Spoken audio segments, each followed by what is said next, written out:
All right, sports fans, how's everybody out there doing?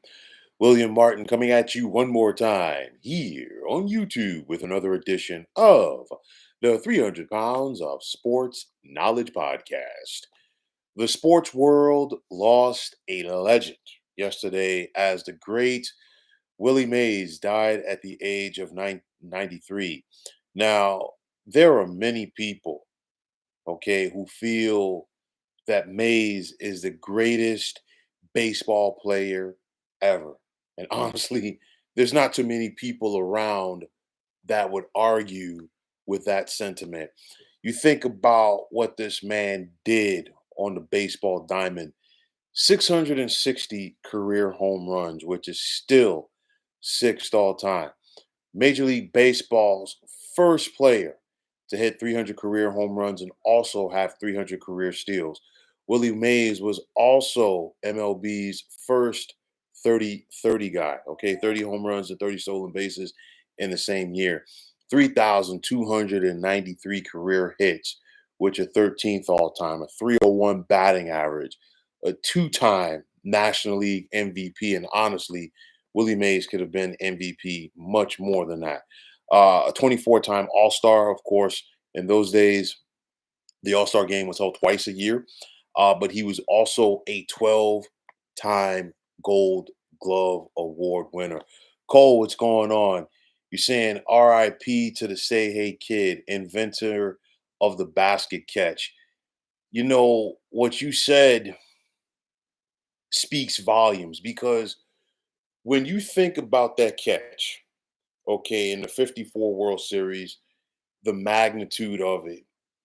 But years later, whether we're talking baseball, whether we're talking football, okay, or even like a cross court pass in basketball, if an athlete catches that ball over the shoulder right off the bat, they're compared to Willie Mays. And you know, if you go back and study that play, you know, Willie Mays took off as soon as the ball was hit, never really even looked back, and just caught it over his shoulder. And then the catch was one thing, okay, but then to catch it and immediately fire it back to the infield. I mean, Willie Mays had a hell of an arm, hell of an athlete. CJ, what's going on, my man? How you doing tonight?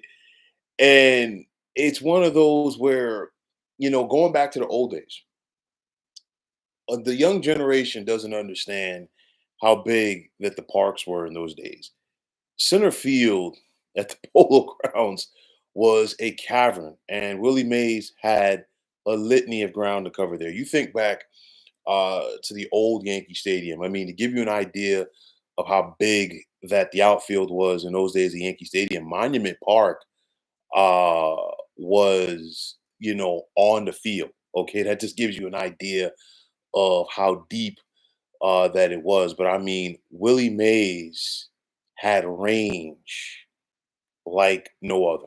Okay, it was even in the later part of his career when he was playing with the San Francisco Giants. Still, the ground that he covered in those days at Candlestick Park was flat out amazing. Okay, you think about Mays' time in the Negro Leagues with the Birmingham Black Barons. He also missed time to serve in the military, and you'd have to wonder, you know, for the time that Willie Mays did miss in the military, you know, give him those 2 years. Maybe we're talking about a guy that was going to be the one to pass Babe Ruth. I know, and this is not taking anything away from Hank Aaron. Phenomenal player. Okay. One of the greatest. Okay.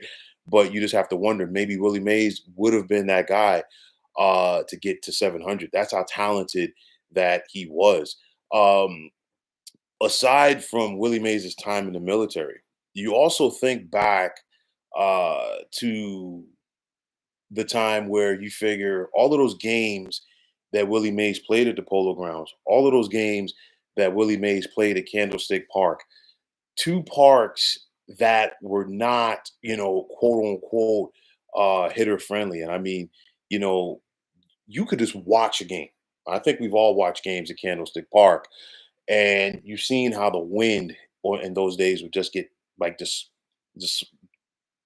wreak havoc on that park. The best way to sum it up, you'd see bags flying around, you name it. And he lost a lot of home runs there. Okay, and it was the same thing at the Polo Grounds because the Polo Grounds were so big and so cavernous, but nonetheless, still okay, an amazing career. You think about Mays; he was an icon on both the East and West Coast. I mean, his time with the New York Giants, that was the glory days, if you will, for baseball in New York City. I mean, you think about it. It only one stop on the train separated the Polo Grounds from Yankee Stadium. That's number one. You think about the battles that the Giants had with the Dodgers. Of course, they still do, but in those days it was epic as well. But my point is, you had Willie Mays playing center field for the Giants. You had Duke Snyder playing center field for the Brooklyn Dodgers. And then, of course, you had Mickey Mantle playing center field for the New York Yankees. Three of the greatest center fielders ever, all in one city, all at the same time. That will never be replicated again, at least in my lifetime. And then you think about the lineage of jersey number 24. I mean, there have been some great players in Major League Baseball over the years to have worn that number. And you think about it, Ricky Henderson, okay, Barry Bonds in the Pittsburgh years, King Griffey Jr., okay, and then there's Willie Mays. And we're talking about three of the greatest players ever. And then Willie Mays was still in a class by himself. I mean, the San Francisco Giants, the New York Giants, they have had some tremendous players play with that for that organization over the years. You think about it with Mel Ott, Juan Marichal, Willie McCovey, just to name a few. And Willie Mays just completely took it to another level. Obviously, all good things have to come to an end. He finished his last 2 years with the New York Mets. He returned to the Big Apple, was not the player, of course, uh, that he once was. But nonetheless, coming back to the city where his big league career started. Cole, you're saying Griffey Jr. in his Seattle years, definitely. I believe he wore number 30 with Cincy. He wore number 30 and then he switched to number 3 in Cincinnati because number 24 had already been retired by the Reds for Tony Perez.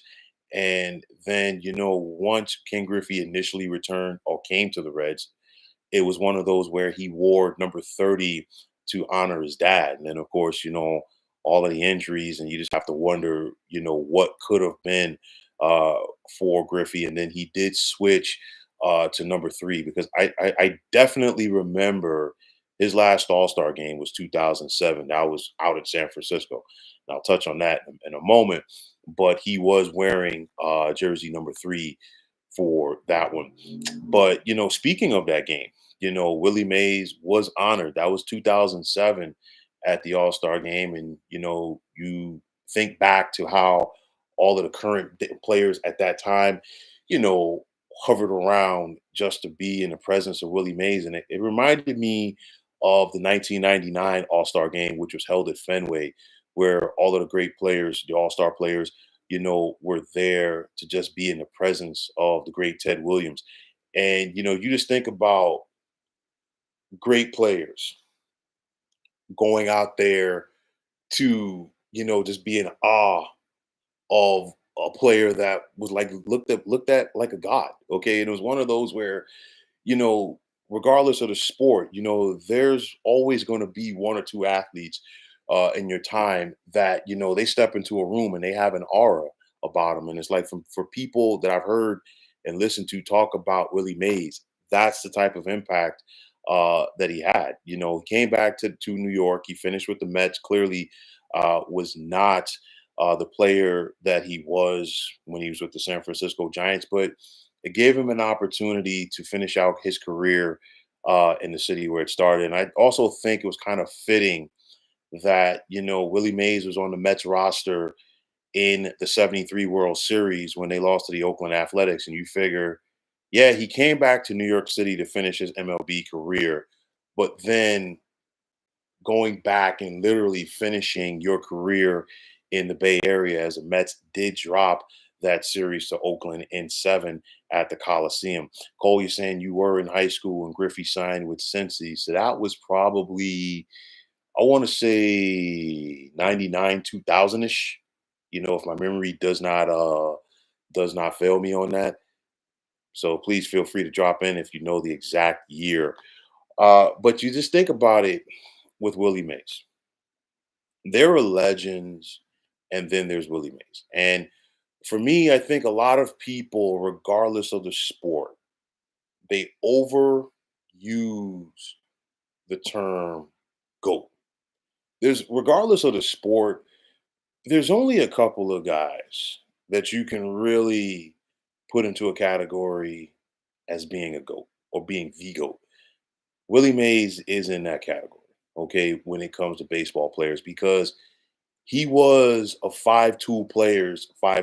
We really don't see as many 5 tool players nowadays as we did once upon a time due to the fact of the analytics. And the analytics have really, soured things on baseball. That's a whole nother story for a whole nother day. But nonetheless, there was nothing that this man couldn't do on the diamond. Range in the outfield, the arm in the outfield, hitting for average, hitting for power. Okay, it was there was really stealing bases. There really wasn't anything that he couldn't do, and he just impacted um, the game from every facet of it. Cole, you're saying, yeah, it was 2000, senior year in high school. Congratulations, though, because you were a member of the first graduating class of the millennium for high schoolers, and that's something that nobody will ever be able to take away from you. I'm sure that you heard that a lot, getting in that day. But nonetheless, the sports world just recently lost Jerry West. Okay, and there are a lot of people who feel that Jerry West was the logo for the NBA. Okay, literally. And of course, that's something the NBA will never admit. Whole nother story for a whole nother day. But if there was ever going to be a player that Major League Baseball would say, you know what, he's going to be our logo, a lot of people would want that to be Willie Mays. That's how good he was. I never saw him play live. Clearly, he was before my time. I've watched a lot of video, listened to a lot of stories, and I was fortunate enough to have a grandfather that saw Willie Mays play, and he would talk to me about him. And he would talk to me about some of the old time players, guys that came before my time. I also have been fortunate to be around guys that have seen some of the older players play. Older guys who I know who will tell me stories about when they saw Satchel Paige play, or when they saw Mickey Mantle play, or when they saw Willie Stargell play, so many others. And it's just like when you watch a great player play, okay, you typically know that they have the potential to do something special, regardless of the sport when they're out there. I think for me, I saw Bo Jackson play as a kid, and Bo was a guy that when he stepped onto the baseball field, you knew he could do something special. Bo was a guy that when he hit the ball, okay, it sounded different. And I actually had the privilege of being at a stadium when Bo Jackson hit a home run. And to this day, I still remember the sound. And till this day, I can tell you that the ball off of his bat sounded a lot different. There are certain guys that, when I heard them and saw them hit the ball, it sounded different. Bo Jackson's in that category. Frank Thomas is in that category. Albert Pujols, Darryl Strawberry. These guys, it was just something about them. But nonetheless, when you see a great player, when you know a great player stepping on that athletic field, you know that there's a good possibility that he's going to do something great that day. That's the type of guy that Willie Mays was. When people went to the park to see him play. Plain and simple, they got their money's worth. There's no ifs, ands, or buts about it. Major League Baseball lost a legend. The sports world lost a legend, and I know that the game tomorrow at legendary Rickwood Field is a setup, as a time to honor the Negro Leagues. And I know that, Willie Mays is going to be honored as a part of that. And I think this just adds to it. It's just unfortunate that he's no longer going to be around to enjoy it. But nonetheless, I mean, one of the greats to have ever done it, one of the greatest to have ever stepped on to a field. What more can you say about Willie Mays? I mean, the stats don't lie. The legend of what he did doesn't lie. And for those who ever got to see him play live, you know what? You're very privileged. But nonetheless, as far as the game of baseball goes, there will never, and I mean never, be another Willie Mays. So, folks, that's going to wrap it up. And as always, I want to take this time out to thank all of you for tuning in to the 300 Pounds of Sports Knowledge podcast here on YouTube. I want to take this time out to thank all of you fine folks out there for tuning in. And if you haven't already, please feel free to subscribe to this channel. Also, if you're on Twitter, please feel free to follow me at 300 Pounds of Sports. And like I always say, if you follow me, it'll be my pleasure to follow you right back. There's also the sports discussion group on Facebook at the Sports Depot 365. You can check it out, drop a line, and be a part of one of the better sports debating sites going on social media. Cole, looks like you dropped in some more commentary. Let's see what you got to say here. I saw a comment on a YouTube video yesterday that number 24 should be retired league wide in Mays' memory. It's a possibility. I mean, you think about it, of course, the great Jackie Robinson's number is retired. I know that there is a growing support for Major League Baseball to retire jersey number 21 to honor the late great Roberto Clemente. Maybe, just maybe, um, 24 is in line for it as well. I mean, just getting back to the impact of him, Willie Mays. It's one of those you figure he only played 2 years with the Mets, 1970, part of 1972 and 73. But after that, I think the only two players that I can remember who played for the Mets that wore number 24, of course, Ricky Henderson and Robinson Cano. It's one of those where I don't know if Major League Baseball does it. It's one of those where,